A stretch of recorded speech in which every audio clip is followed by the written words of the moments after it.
Imagine if you lived in a faraway country and you were like the king's envoy, and he sent you out to a far end of the country to carry out some of his business. You and a group of people. And he gave you a guidebook of his ways of running things to take with you. And you get there and you set up camp and you run things for several years, and things go okay. Sometimes they do, sometimes they don't. That's life.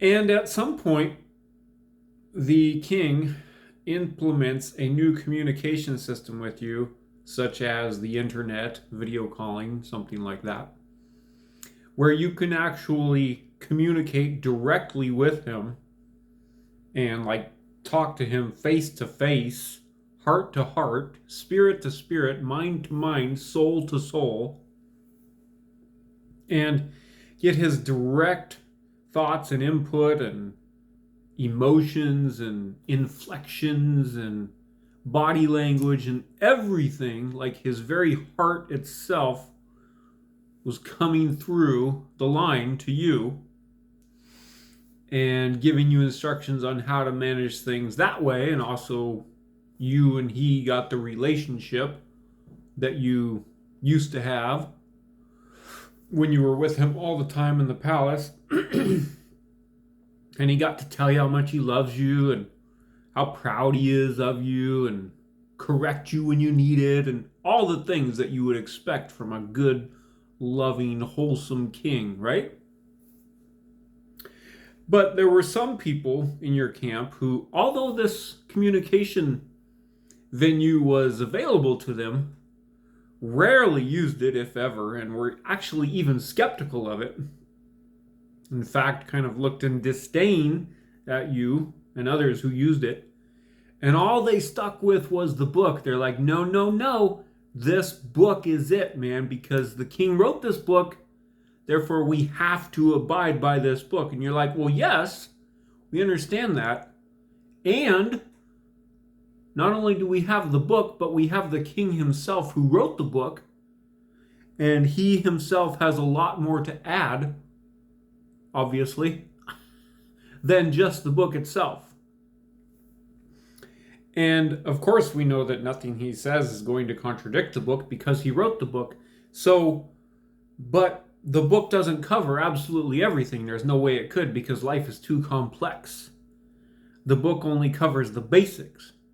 So we can use the book for the basics, but for all the infinite complexities of life that we deal with ourselves and that we're going to deal with as we manage and are his envoys in this distant part of the country, we got to know the king himself. We got to hear his heart and his mind on things.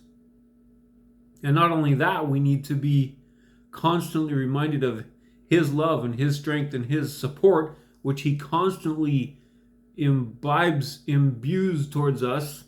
Not sure if that's the right word, but sends our way and strengthens us with which to do his will in this distant part of the land. You get the analogy? We need the Bible, folks. The Bible is great. But there is something greater. Yes, I say it. It's greater. That's Jesus himself.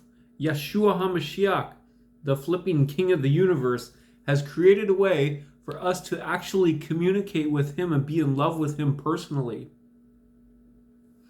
And the Father, Yahweh, Jehovah, the Creator himself, personally, right? The veil was torn. The one that kept people from him. That's the first thing that happened when he died. When Yeshua died. That veil was torn. The moment he died, boom, the veil was torn in two. Why? So that you and I could go in and be with our dad. And yet so many people, they camp out on the Bible. They're like, we can't deviate from the Bible. Anybody that claims he's hearing from God, they're suspect. Hello? Relationship with Yahweh, Jehovah, the Creator, through the death of his son, Yeshua HaMashiach, is the flipping point, folks. That's the point. is to bring us back to love with Him. The first commandment, love God with all your heart, mind, soul, strength, and love your neighbor as yourself.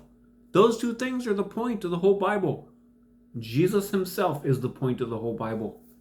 Love with Him and love with Yahweh. Have a nice day.